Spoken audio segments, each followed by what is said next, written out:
flasim për diçka që na shqetëson të gjithave, balancimin mes karrierës, mëmësisë dhe ëndrave. Me mua sot është një vajzë shumë ambicioze dhe kreative, e cila ka vendosur të lulëzojë këtu në Angli.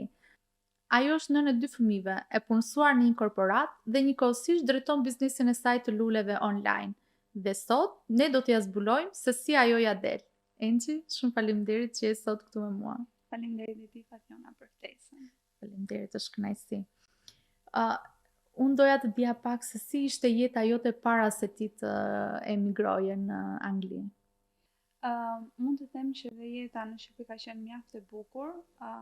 Do specifikoj më saktë një pjesë të jetës time, ndoshta për shumë vajza është më e bukur, ka qenë pjesa e universitetit, ndërkohë që studioja dhe punoja me një kompani që është mjaft e njohur dhe e madhe në Shqipëri. Aty zbulova që faktikisht drejtimi i jetës time ishte pak më ndryshe nga ajo që unë po studioja. Pas se kam mbaruar universitetin, u zhvendosa në Tiranë, po me të njëjtën kompani, më dha një pozicion mjaft të mirë, që unë mund të përballoja jetesën e Tiranës si një vajzë e vetme dhe siç e dim që Tirana ka një kosto të ndryshe. Po. Kam pasur them goxha suport nga familja, se dhe ato muaj pavarësisht se isha 1 orë larg, të nisja të kisha një apartament timin, të mësoja rrugët në Tiranë. Po flasim për vitin 2018. Nuk ishte e lehtë, po prap ishte e bukur. Pasi u ambientova, kisha shoqërinë time, puna, ai qefi që tani kisha rrogën vetëm për vete. Isha e pavarur. Isha e pavarur. Kam pasur një pasion them të tmerrshëm për rroba, për udhëtime dhe çdo fundjavë imja nuk ndodhesha në Tiranë, o do isha në Shqipëri ose jashtë Shqipërisë. Deri në një moment që pastaj po mendoja, sa kaloi ai qefi fillimi, që çfarë do bëja me jetën time, do qëndroja aty apo jo, edhe fillova të merrja hapa si në punë, po edhe për vete, në faktin për të parë një apartament, mosha besoj që ishte tamam për mua për të hedhur një bazë. Dhe pastaj ndryshoj. Pastaj çfarë ç'tyu që të zhvendosesh? Është pikërisht ajo kupton që ti bëj plane dhe Zoti qesh. Po, është shumë e vërtetë. Unë isha shumë afër realizimit të atyre planeve që po kisha në mendje, isha duke i vënë në zbatim, edhe aty një partnerin tim, burri tashmë. Njemi bashkë, mbajmë një marrëdhënie në distancë, një lidhje në distancë, dhe pastaj ishte e pamundur, domethënë largësia ndikonte shumë dhe vendosëm që unë të zhvendosa në Londër. Këtu pas kemi të njëjtën histori deri tani. Mendoj që shumë goca, gjithmonë ndodh që vajza është ajo që bën sakrificën e para. Jo, edhe për pjesën e karrierës. Domethënë unë kam qenë në kulmet e karrierës time, le të themi. Po. Të betohem edhe unë tani që e mendoj ndonjëherë, them si do ishte jeta ime po të kisha qëndruar aty, se kisha shumë vite që punoja drejt atij pozicioni, drejt atij roli. Momentin që mua më vjen unë them atyre që unë duhet të iki. Patë vështirësi për vizën. Largimi, pjesa që vuajta pak më tepër, ka qenë largimi nga familja. Sidomos me motrën, unë jam shumë e lidhur me të. Kemi 10 vite diferencë, por jemi të pandarë. Ti je më e madhja? Unë jam më e madhja nga fëmijët dhe atë pothuajse e kam rritur vetë nga diferenca. Po. Edhe ishim shumë të lidhura, kishim një javë para se të ikja unë, rrinim në shtëpi të dyja, vetëm qanim, thoshim po si do bëjmë, ta mendosh që Londra është vetëm 3 orë larg nga Shqipëria, po gjithsesi mendoj që ishte edhe ndryshimi fakti që unë tani do bashkëtoja me një person tjetër dhe nuk do isha më ajo enxhi familjes edhe motra që ka qenë gjithmonë aty. Plus edhe Anglia nuk t'i jep shumë facilitete për ta vizituar, sepse jo të gjithë mund të vinë ta vizitojnë. Tani kam dëgjuar që është bërë akoma dhe më e vështirë që të vinë. E vetmi opsion ishte për mua që të shkoja në Shqipëri, por siç e dim dhe këtu nuk mund të marrë gjatë gjithë kohës leje tikësh. Po, është e vështirë. Si e përjetove për atë periudhën e parë kur erdhe këtu? Erdha pak me entuziazëm. Kompania që unë punoja në Shqipëri është internacionale, kështu që kishin folur goxha me persona këtu në Londër, kishin lidhje, marrëdhënie, kështu që ato ishin duke më pritur, kisha një pozicion goxha gati për mua. Nuk do ishte i njëjti siç do isha në Shqipëri normal, se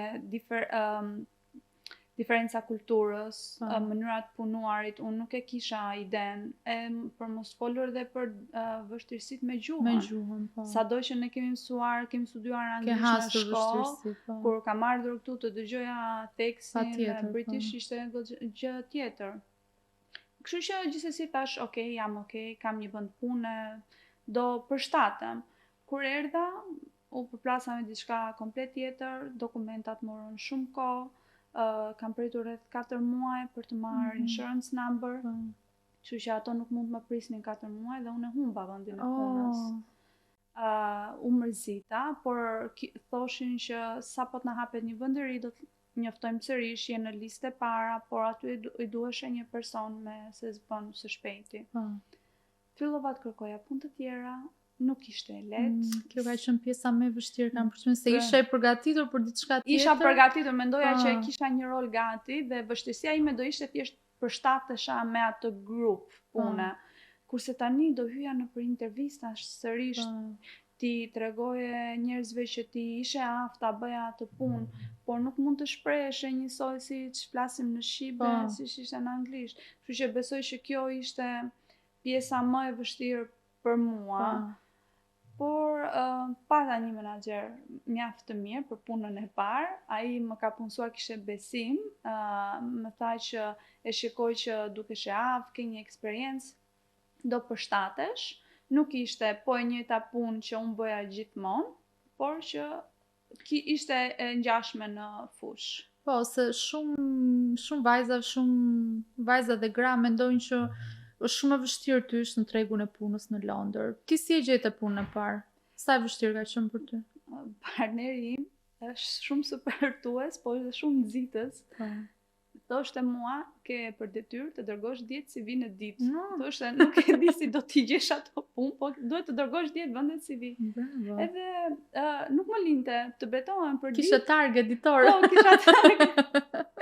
Nuk të rish, thoshte mua, se në momentin që shqetësohesh, ashtu, edhe ditët që kishim pushim, do dilim në Londër, normalisht do shikoja, e më thoshte mua, ke për ta mësuar vetë treni, më çoti mua tek ai vendi, thoshte ma jepte si lokacion, si të mësoja trenat. Për momentin kjo duket pak e vështirë, në momentin që ti e përjetoje, sepse e kupton. Underground në Londër, unë kur hypa, thash, ku jam, ku do shkoj, mendoja që nuk kisha për ta mësuar dot kur. Kurse tani mendoj që ti e falenderon bashkëshortin për atë që ka bërë. Unë e falenderoj atë çdo ditë në vetvete, nuk ja them.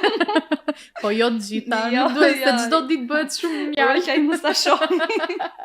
Bëhet shumë e tepër. Po, nuk duhet, ai nuk duhet ta di, por që ai është mbështetësi im i parë për çdo arritje që kam bërë këtu në Angli për rrugëltimin tim, normalisht që kam bërë punën më të madhe vetë, por dhe ai ka qenë shtysa ime primare.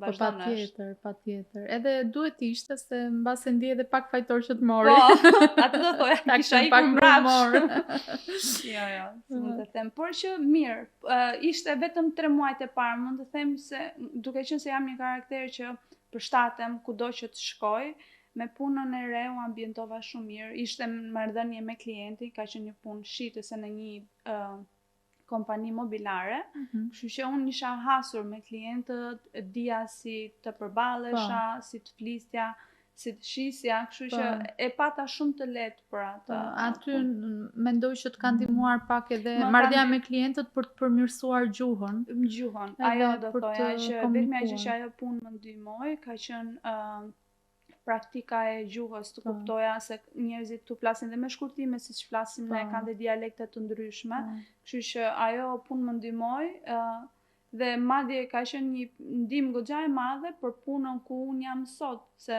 po më kishin marrë, mendoj që ta kisha më të vështirë, po të kisha filluar direkt në atë punë që un prisja. Nuk do isha e përgatitur dhe do më dukesh sikur do zhgënjeja dhe veten, po dhe ish menaxherët e mi që dhanë një referencë goxha të madhe për mua.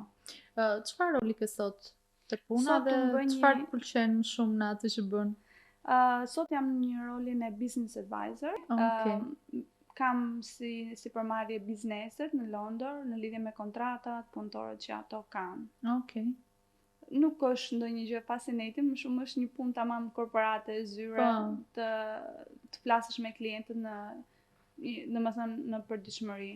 Si arrin që të bësh këtë balancën mes punës në korporat edhe biznesit njëkohësisht? Se ne thamë në fillim që pjesa më e madhe të gjitha e vuajmë gjetjen e balancës, se është shumë e vështirë. Gjendja e balancës për femrën është gjithmonë një problem, sido që të jetë çdo lloj pune të Është kesh, sfidë, është sfidë. Në fillim do sfidosh e të qenurit një partnere me të gjetur balancën e të jesh ti vetvetja, të jesh një shoqe, të jesh edhe për veten tënde në punë. Edhe mendoj që gjatë gjithë rrugës neve këto gjëra na shtohen, fillon bëhesh me fëmijë, do kalosh një sa tjetër, fëmia rritet e ty gjërat shtohen. Momentalisht unë as vetë nuk e di si jam duke ja dalë, thuash. E kisha pak më të lehtë në fillim kur e nisa këtë biznes, sepse djalin e dytë e kam pasur vetëm 3 muaj, kam qenë në leje lindje kur unë vendosa të hapja biznesin. Edhe e përballoja pak. Ishte situatë më e menaxhueshme. Tani që leja lindjes mbaroi, unë jam kthyer në punë full time, kam fëmijët, punën, edhe lulet, edhe shtëpia, partneri, veten tënde. Janë shumë gjëra. Janë shumë gjëra, edhe ndonjëherë lodhem dhe them, okay, kur do mbaroj dhe sa do zgjasi. Kjo është ajo forca e femrës, forca e vajzave, e grave që mbajnë bikurisë, arrin t'i mbajnë të gjitha dhe t'i menaxhojnë të gjitha, se sa mirë, se sa të balancuara, se sa me vonesë ndonjëherë, se sa me vonesë, kush më mirë dhe kush më keq, por një gjë është e sigurt që i mbajnë dhe arrin t'i mbajnë shumë mirë të gjitha. Shumë mirë, po, është vërtet forca e femrës është vërtet diçka që e jashtëzakonshme. Është e jashtëzakonshme, të lë për të habitur kur dëgjon plot vajza dhe gra që sa shumë gjëra bëjnë, se kur ti shikon jashtë mendon që ose bukur e ka jetën e të gjitha, po që ka goxha punë mbrapa skenës. Ke menduar ndonjëherë të lësh njërin prej tyre? Jam në pritje për të lënë njërin. Po.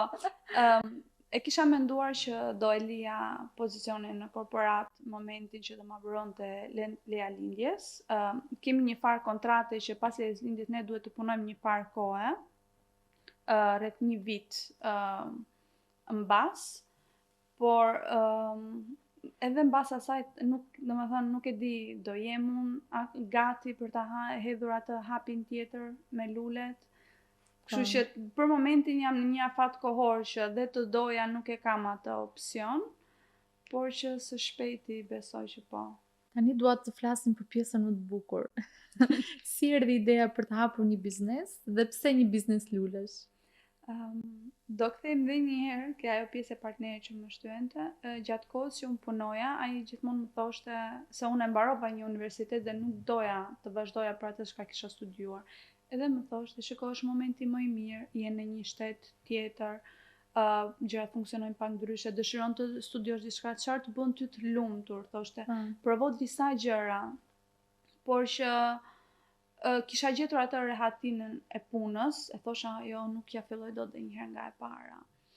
Dhe me lulet, unë për lulet kam pasur një dashuri, e vazhdoj e kam, jam e fiksuar, kur kushdo që më njifte mua, me thënë të drejtën, e dinte që unë prisja lule për dhurata, ose kur e kisha mundësim për t'i bërë dhurata, do bëja lule, me se zbën.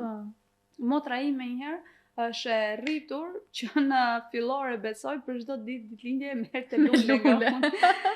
Kur erdhi dhe këtu në Angli, po vazhdonim traditën, por këtu fillova t'ja bëja vetë lule. Pasi janë mundësit më të ndryshme, ka markata plot lulesh që mund t'i blesh dhe të krijosh. Krijimet po bëshin sa më të bukura, edhe kur kisha shoqe kolege pune u dërgoja lulet se e vlerësonin goxha. Dhe erdhi ajo ideja që po ta bëjmë një gjë tjetër. Kur ty të bën një gjë kaq lumtur e të vjen natyrshëm, si se provon. po kisha shumë frikëra brenda meje që thosha, po si do ja nis, ku do shkojmë, edhe Si do gjej klient. po si do gjej klientët, kush më njeh mua këtu. Edhe pastaj po flisnim dhe tham që nga fundja çfarë do humbim, do e nisësh, s'funksionoi dhe aq, lëre, mbaroi domethënë, nuk është ndonjë gjë që ti të mërzitesh. Stili jot mua më ka dhe ka qenë një nga arsyet që unë të kam bërë ftesën për podcast se është shumë kreativ, shumë estetik, është shumë Pinterest vibe. Unë kur futem te faqja jote më duket sikur jam futur në Pinterest. Më pëlqejnë shumë. Nga të vjen frymëzimi për ato krijimet aq bukura? Me lulet, siç po thosha edhe në fillim, unë kam pasur një pasion për veshjet. Më pëlqente shumë edhe rrogat atëherë të gjitha i shpenzoja në rroba. Edhe më pëlqejnë shumë ngjyrat në përgjithësi dhe më pëlqen të luaj me to, t'i vënë në harmoni, si të thuash. E njëjta gjë edhe me lulet, e dua të bukurën, si të thuash, edhe kur i kap të betojmë sikur duart e din vetë që çfarë do bëjnë, edhe vjen, domethënë nuk e kam diçka në mendje. Në shumicën e rasteve, siç e the ti ke faqja, punimet e mia janë me kompozime të ndryshme lulesh, nuk kam shpesh herë të njëjtën. Nuk ke një shembull që ulesh edhe thua sot do bëj këtë tip buqete. Po. Edhe klientela tani pak a shumë më njeh dhe kur më kërkojnë buqeta më thon, bëj çfarë të duash ti, ma lën të lirë. Unë nga ato. Është gjëja besoj që do doj çdo florist që ta dëgjoj, që ti ta lësh atë të shprehë artin në një farë mënyre, të krijoj atë çka mundet. Ti e përmende pak se si e krijon një buqet lule. Unë dua pak më specifikisht, ndoshta për t'i japësh ndonjë këshill ose ndonjë ide për vajzat që duan ta fillojnë, po nuk din si ta krijojnë një buqet. Si e nis nga fillimi deri në fund. Çështje teknike, po si fillim mund të them një e gjithë puna nis te komunikimi me klientin. Gjithmonë i pyes, vetëm në rastet kur klienti e ka një ide të qartë dhe më thotë Enxhi, unë dua këtë për këtë rast, zëm për shembull 100 trëndafila të bardhë ose 20 trëndafila të kuq. Në raste të tjera më thotë më duhet një buqet, edhe pyes çfarë është rasti, çfarë moshe ka personi, djalë apo vajzë, edhe nisem nga aty. Pastaj varet edhe nga gjendja që është, për shembull, nëse ti e porosit në avans, më lë dhe mua mundësi më shumë, nëse porosit në moment fundit, varet çfarë do kemi në furnizimin e javës. Por që në përgjithësi fillon aty, duke ditë, për shembull, nëse e di që është një nëna diku që është 50 me 60, zakonisht ato pëlqejnë ngjyrat shumë të forta, që shumë ajo roza e fortë, e kuqe, një lejla, domethënë në këtë lloj forme dhe të shikoj pastaj me çfarë harmonizohet ajo ngjyrë, me çfarë lule tjetër që unë mund ta kompozoj. Domethënë puna e një floristi është edhe pak psikolog për karakterin ose për moshën. Po, për karakterin, po kam parë së raste që kam thënë, a mund më dërgosh një foto të personit? Seriozisht? Po si e bën lidhjen me foton, çfarë lulesh? Nuk e di, mendoj që shprehja e fytyrës më lë, siç themi, ai impressioni i parë ke një person, edhe po të shikoj një ashtu, mendoj që e shikoj me lulen dhe ta përngjas pak a shumë. Interesante. Cila ka qenë porosia më e veçantë që ke realizuar? Ajo porosi që ti mund të ketë qoftë vlerë monetare, vlerë emocionale, një buqet që ka dalë shumë e bukur dhe për ty është shumë e veçantë? Buqet, mendoj që lulet, ndoshta për shumë njerëz është vlerë monetare, është biznes që mbajnë familjen. Në këtë fazë për mua lulet është pasion. Kështu që nuk mund të them për ndonjë kompozim për vlerë monetare, por një buqet emocionale për mua ka qenë porosia e parë që unë kam marrë nga një klient. Ajo nuk harrohet asnjëherë. Ajo nuk mund të harrohet asnjëherë. Me thënë të drejtën, kam shnuar edhe datën, se e kam bërë plan ta rishikoj dhe një herë atë krijimin e parë, se tani sa vjen e praktika të bën akoma dhe më të mirë, po atëherë ishte fillimi dhe fakti që dikush e besoi atë tek unë, faqja ime atëherë ka pasur rreth 150 veta që më ndiqnin, e dikush e besoi atë tek unë dhe vlera nuk ishte e pakët, edhe më tha, bëj si të duash ti, tha, vetëm ngjyra pastel, lutem, tha se është një vajzë e re, tha 25 vjeç. E thash, okay. Edhe ajo buqet është rikërkuar shumë herë dhe më mbrapa. Emocione në atë Po, moment, hyre, kërkove, i po stresi shikoje, im, stresi, i po. burri thoshte një porosi është qetëso, thosha, jo, thosha, unë se kam, thoshte kush ta porositi, se në fillim kisha shumë supportues, miq që më Po, nga të njihnin, afër. po nga të afër, kurse ajo vajzësisht më kishte parë në internet, kishte parë faqen edhe e porositi. Që besoj që ajo ka qenë një moment që unë besoj nuk kam për të harruar ndonjëherë. Me që jemi të faqja, si ke ndërtuar aq mirë brandin në rrjetet sociale? Sepse e mban shumë të pastër, mundosh mos postosh shumë shpesh. Kjo, Ke cilësi. po, kjo është një merit e motrës.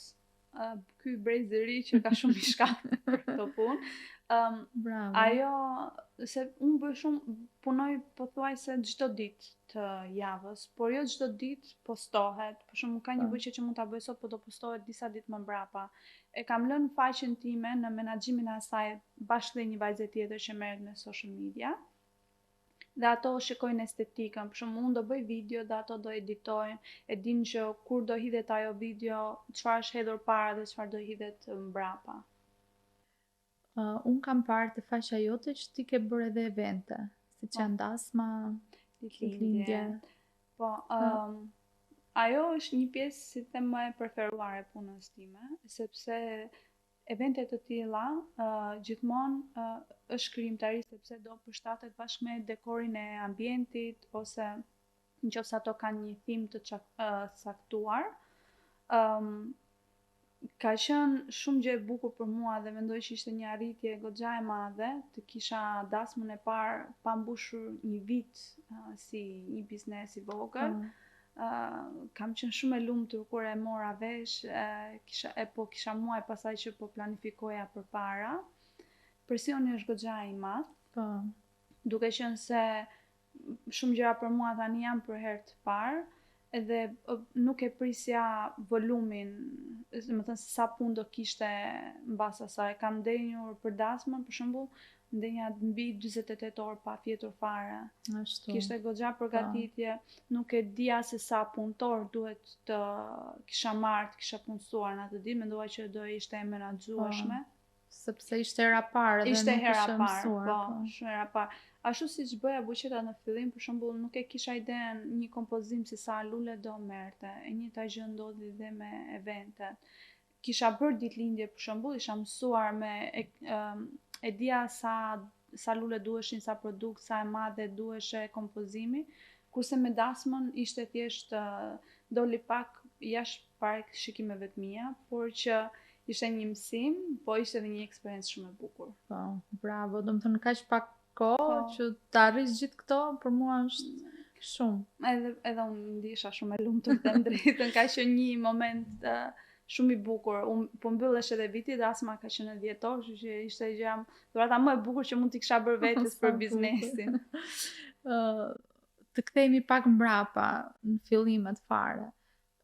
Kur ke pasur vetëm 5 porosi në muaj, çfarë të ka bërë të mos dorëzoheshe, po që të vazhdojë dhe puna jote të shpërblej dhe të arrijmë këtu te dasma?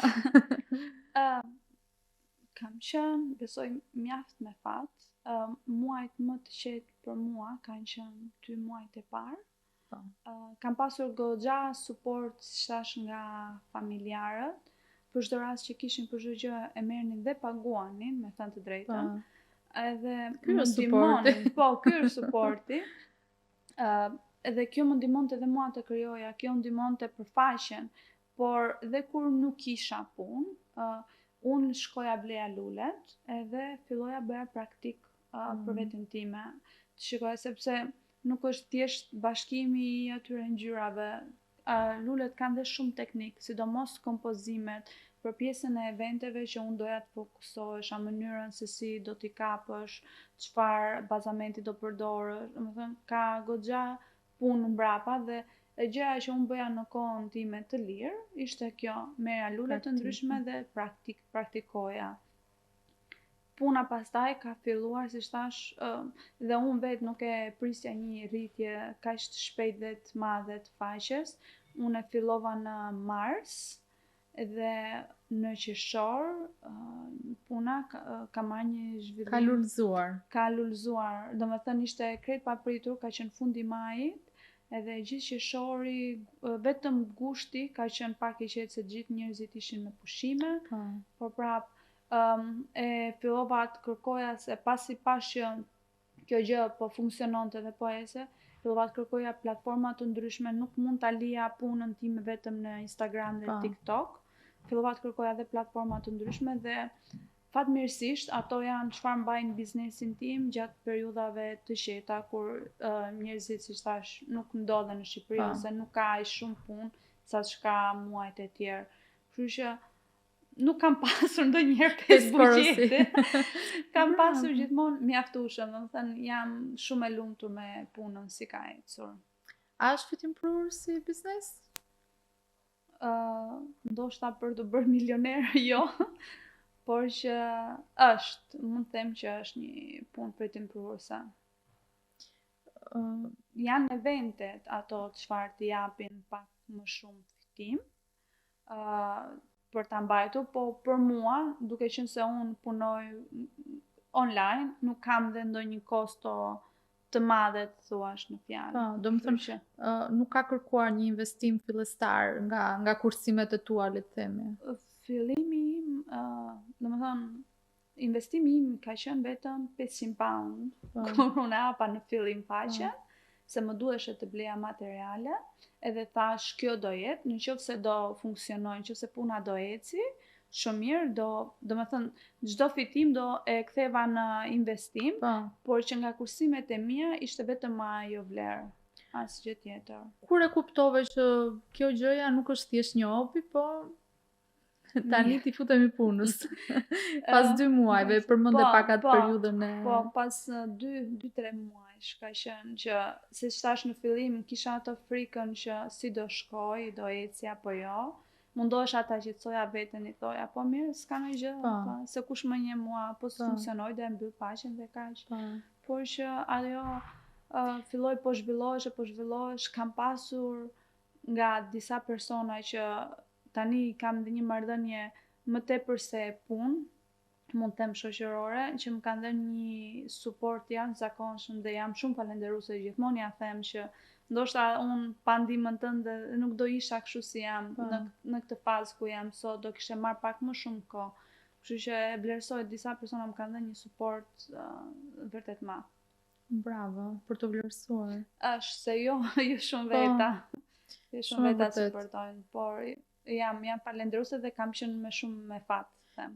Më vjen shumë mirë që përmende pak të pjesën e frikës, se edhe arsyeja e këtij podcasti nuk është për të hequr frikën, por është për të dhënë kurajo.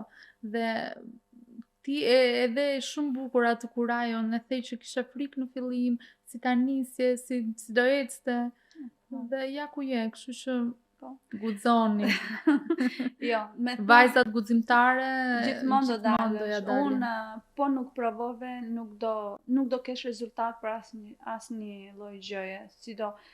Siç nisa që erdha në Angli, nuk mund të kisha thënë dhe burrit që hajde ti në Shqipëri pse ta lëm punën. Nisëm atë, ishte Covidi, ka shumë gjëra, por që ti ke guxuar, ja ku jemi. Besoj shumë veta ndodhen në të njëjtën situatë siç jemi dhe ne. Por që del gjithmonë. Temi flasim pak për balancën si nën. Ti je nën e 2 fëmijëve, ke 2 djem. Si arrin që ta balancosh mëmsinë dhe biznesin njëkohësisht? Pak e vështirë, do them, nuk është e lehtë. Kam suport, fatmirësisht kam dhe mamin këtu. Ndonjëherë e marr atë kur kam nevojë për ndonjë babysitting. Kam burrin që më ndihmon, por si çdo nën tjetër që është në emigrim, fëmijët janë në shkollë dhe në çerdhe, janë me orare të zgjatura, pasi puna ku ndodhem e korporatës është në qendër të Londrës. Kështu që sado që unë dal më herët kam rregulluar një orar të mirë për veten. Punon, kështu që ato deri në orën 5, 5:30 mas ditës janë për shkolla. Kur vi mundohem që të fillojmë atë, kemi detyra apo jo, darka, ti bësh gati për të nesërmen. Dita ime fillon... Po, si organizon ditën? Atë thosha, dita ime fillon në orën 5 të mëngjesit edhe mbaron në orën 11:30 të natës çdo ditë. Punoj me një kalendar, nuk mund të jetoj pa kalendarin. Kam çdo natë që deri vonë kur vi në fund fare gjë që do shikoj është ajo. Të jem e sigurt çka kam për të bërë për nesër, mos harroj se tani duke pasur kaq shumë gjëra nuk mund t'i përballoj. Shpesh herë dhe kam harruar. Kështu që kam filluar tani dhe të shkruaj që të jem në gjendje ta vë punën përpara, të thuash disi, se është e pamundur ndryshe. Ke këtë ndjenjën e fajt, ndjesh ndonjëherë fajtore që si e aty 100% në Shumë rol? herë çdo ditë. Kur jemi në shtëpi, për shembull që ato janë duke luajtur, përfitoj nga rasti, shqyqyr janë 2 çuna, lozin dhe bashkë. Me njëri tjetrin. Edhe përfitoj nga rasti të bëj ditarin, ose të punoj në rrjetet sociale, postoj ndonjë gjë se ka raste nuk më del koha të postoj. Domethënë të bëj ato videot që tham për të mbajtur faqen, se ndryshme bie dhe algoritmi, duke qenë se puna ime është online. Edhe pastaj shikoj ato që kënaqen dhe qeshin dhe them, bo. Domethënë, ndihemi çik në faj, më t'isha dhe unë tani aty, se mendja është dhe ke ata dhe tek puna. Ku t'ja thua? Po, tamam. Kur jam me fëmijët mendoj, me punën si do vazhdoj, kur punoj them çunat, duhet të rridhi çik me ato. Por tani kemi vënë një sistem, një rregull në familje, e djela është e familjes, të dy asnjëri nga ne të dy nuk punon të dielën, edhe me lule tani nuk marr porosimet të djelave. Janë shumë raste të rralla kur kanë qenë janë klientë mi të rregull që unë nuk mund t'i them jo dhe raste sporadike që. Po. Kështu që duhet ashtu, por e djela është pushim, nuk punojmë, e djela është e familjes, do organizojmë një gjë të vogël, do dalim, do rrim në shtëpi, varet çfarë do bëjmë, por është, domethënë, kjo besoj që është gjëja më e mirë që ne mund të bëjmë të dy, si unë dhe ai si prindër, për t'i dhënë kohën e dur fëmijëve. Ti si nën, çfarë do doje që djemtë tu të mësonin nga shembulli yt? Ato janë çunat, kisha ndonjë gocë ishte më mirë. Do mësojmë shumë nga babi, kurse ana e karakterit. Nga ana e karakterit tim, ta marrin jetën shumë easy. Nuk dua që fëmijët të jenë atë presionin që duhet bëjmë dhe këtë, mbaroj universiteti, duhet gjejmë atë punën, ose mbaroj gjimnazi, duhet gjejmë deg universiteti. Dua që ta shijojnë sepse vitet kalojnë, ikin shumë shpejt, edhe e shikoj dhe në rininë e sotshme janë shumë të stresuar që çfarë do bëjnë. Dëgjojmë shumë raste tani njerëzit po hynë në depresion. Këtë do doja, unë jam një persone, kam qenë gjithmonë, nuk e kam vrarë ndonjëherë mendjen. Dhe shumë mirë t'ka dalë. Po shumë mirë, me të drejtën ja del edhe kështu. Ja del, mami im thoshte, për shembull kur kishim provime, dëgjonte nga shoqet, ato kur ishim aty në lagje, se qyteti vogël që goca po mëson, ndërkohë që Enxhi shikonte te novelën. Thoshte mamja nuk e provime se po kam, thosha unë, po ç'a bën? Ai thoshte ç'a kam përmësuar, kisha mësuar, nuk kam ç'a mësuar. Shikon, ndonjëherë nuk është shumë e rëndësishme të lexosh shumë, se sa ti je inteligjente dhe i kap lexoj dot. Po, i kap atje në klasë. Sa më lutet, burri më thot, lexoj një libër, për shembull se atij i pëlqen shumë të lexoj, më jep një libër që ka pasur preferuar të lexosh. I them nuk lexoj dot, nuk shkoj dot, as të mbaroj faqen e parë, nuk po i shndrohem. Por kam një memorje shumë të mirë. Kjo është pjesa e inteligjencës. Kjo është ajo që më ka... Kam një memorje fotografike, ose një bisedë, një video që mund të shoh, më ngel shpeshherë në memorje. Dhe në shkollë, kështu kam ecur gjithmonë. Çfarëdo që mësuesja fliste në klasë, më nguliteshin në mendje dhe ajo ishte për mua. E po njerëzit kreative kanë këtë inteligjencë. Shqyr. E përmendëm pak të pjesën e frikës, edhe shumë vajza që po na ndjekin tani ndoshta e kanë frikë për të nisur diçka, siç e tham. Unë Ti them, çfarë do i thoje? Kjo easy going?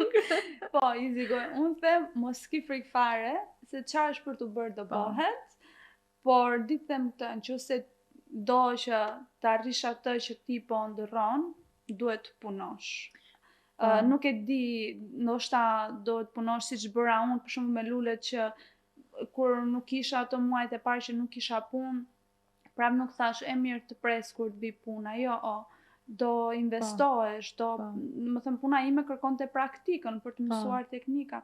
Diçka tjetër, ndoshta një vajzë që do të merret me rroba, duhet dali të bëj shopping, për shembull. Po, është pjesa e parë është ajo e guximit dhe e dyta është mos prit që të lulëzoj që në muajin e parë. Që në muajin e parë, jo, asë mendoj që një gjë shumë e rëndësishme në lidhje me biznesin ose me çfarëdo hapi që ti do të marrësh, ke në mendje që do zhgënjehesh para se të kesh atë suksesin. Dhe ajo do humbësh një herë, nuk mund të të shkojë që në fillim vaj, siç e the ti. Dhe mendoj që ajo pjesa e zhgënjimit të gjithë shumica, jo të gjithë, shumica dorëzohen. Ti beson shumë te motivimi apo te disiplina? Mendoj shkojnë me njëra, nuk mund të bëj njëra pa tjetrën.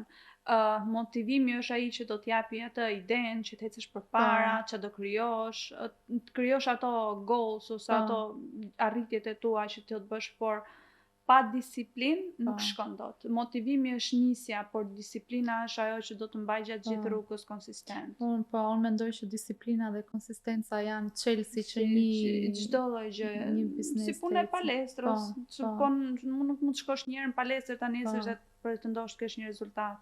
Do shkosh çdo ditë. Ne përmendëm pak mamin dhe motrën dhe ndihmën që ato t'japin, po çfarë roli kanë ato në jetën tënde? Për mamin do them që ajo është çfarë më ka krijuar mua si engjël që janë në të vogël, mënyra se si më ka rritur, shembulli që është bërë dhe ajo për mua, për mos folur dhe ndihmën që ajo vazhdon të jetë sot e kësaj dite. Jam e bindur që çdo vajzë është e lidhur me nënën e vet, kështu që e njëjta gjë ka qenë dhe për mua, po ndoshta pak më afërt. Mami ka ditur të më sillet si një shoqe, në vend se sa një nën. Gjithmonë kam ditur të flas me të hapur, dhe me motrën kam bërë atë çka mami bëri me mua. Dhe ndaj kemi një lidhje të treja, jemi shumë të lidhura me njëra tjetrën. Çfarëdo lloj gjëje që ndodh, jemi aty. S'ka pasur rëndësi distanca, për fatin e mirë unë tani ato i kam të dyja këtu. Sa mirë. I kam të dyja këtu, edhe sot e kësaj dite ato më ndihmojnë, siç thash motra më ndihmon për biznesin me anën e social media, ndërsa mami më ndihmon me djemt kur mundet, dhe ajo që ka kohën, se dhe ajo punon, më ndihmon me çunat. Je shumë e fatë që i ke afër edhe që i ke ndihmë. Shumë gocat që kam njohur më thonë sa mirë që e ke mami. Je shumë e fatë. Që i ke afër e para dhe që i ke ndihmë, sepse janë disa që i kanë afër, po janë në punë edhe ne dim si është jeta këtu. Mendoj që, siç e the dhe ti, që femrat mbajnë shumë mbi supe. Ajo që ne kemi më shumë nevojë është mbështetja emocionale. Është shumë e vërtetë. Për gjërat fizike unë nuk dëgjoj shumë gocat më ankohen që thonë vdiqja, u lodha për këtë. Më shumë të gjitha jemi të ngarkuara nga gjendja emocionale. Gjithë kjo ngarkesë shpesh e mbari mbi supe na ngarkon nga mërzitja, si thuash, ajo që do t'i shprehësh dikujt që si po bëj, edhe vetëm për mua më afton ajo kur më thot mami, të keq qenë mami ty, më thot. Edhe më fillon dhe më përkon dhe njërë kështu nga koka zemra. Aty të edhe sikur e harroj të gjitha pasaj, çdo gjë për mua mbaron aty. Shumë e bukur. Nëse do ta përmbyllnim, si e shef ti Anglinë? E shef si shtëpinë tënde? Kjo është një pyetje që ja u bëjmë pothuajse të gjithë ftuarve. Ti e shef si shtëpinë tënde apo e shef si një vend tranzit që Anglia tani për mua është shtëpia ime. E kam zgjedhur se e shoh si një vend mundësirash. Kur erdha këtu, po vërtet gjërat në Angli janë të vështira, por këtu ke të hapen dyrë nga Po. të gjitha anët. Vetëm nëse ti do që mos kërkosh, Po. por nuk kam parë një person që të ke kërkuar dhe këtë ngelur pa punë. Anglia është një vend që ka shumë dyer, po të kesh dëshirën të kërkosh, do gjesh, ke mundësinë të ecësh përpara, mjafton ti të kesh atë talentin. Edhe gjëja që më ka pëlqyer shumë në këtë shtet kur kam ardhur është që askush nuk pyet për atë diplomën tënde çfarë ke mbaruar. Të gjithë thonë që a di ta bësh, domethënë kush është aftësia jote, se jo të gjithë, siç tham, jo të gjithë janë të mundur për shembull të lexojnë, dikush ka një talent tjetër ose një aftësi tjetër, edhe këtu të jipet. Ndoshta Shqipëria dhe mund të ketë ndryshuar tani, unë nuk e di, u bën disa vite që jetoj këtu, por që për mua kjo e mendoj për fëmijët e mi, nuk e di çfarë ardhmja do sjelli, por për momentin është shtëpi për mua. Sado që kam marrë, shkoj në Shqipëri, kur shkoj atje them, kur do iki në shtëpi. Po, na ndodh gjithë kjo. Po, kështu që për mua tani Anglia është shtëpia ime. Është shtëpi patjetër, se siç e tham në fillim, ti ke lulëzuar këtu dhe po vazhdon të lulëzosh dhe lulet e tua të bukura. Nuk i lë dot më lule. Faleminderit shumë edhe për këtë bushetën, kompozimin e tavolinës shumë bukur që na ke bërë sot, me këto ngjyrat pastel, roz, kombinim. Ajo, u mundova të bëja atë çfarë mban emri Cherry Blossom, se ka nisur nga lulja e qershisë. Okej. Është një nga lulet e mia të preferuara. Për shkak të ngjyrave që ka dhe mendoj dhe si ngjyrë më karakterizon pak mua. Që atë doja të sillja edhe ke kompozimi sot. Shumë faleminderit. Dhe shumë faleminderit që ndave këtë rrëfim, jetën tënde, karrierën, punën me mua. Ishte shumë kënaqësi. U kënaqa shumë. Shumë faleminderit. Sot mësuam që një biznes nuk nis me para të mëdha, nis me guxim, nis me pasion, nis me një vajzë që beson te vetja dhe ndonjëherë nis me një bushet. Po. Dhe shumë faleminderit që na ndoqët.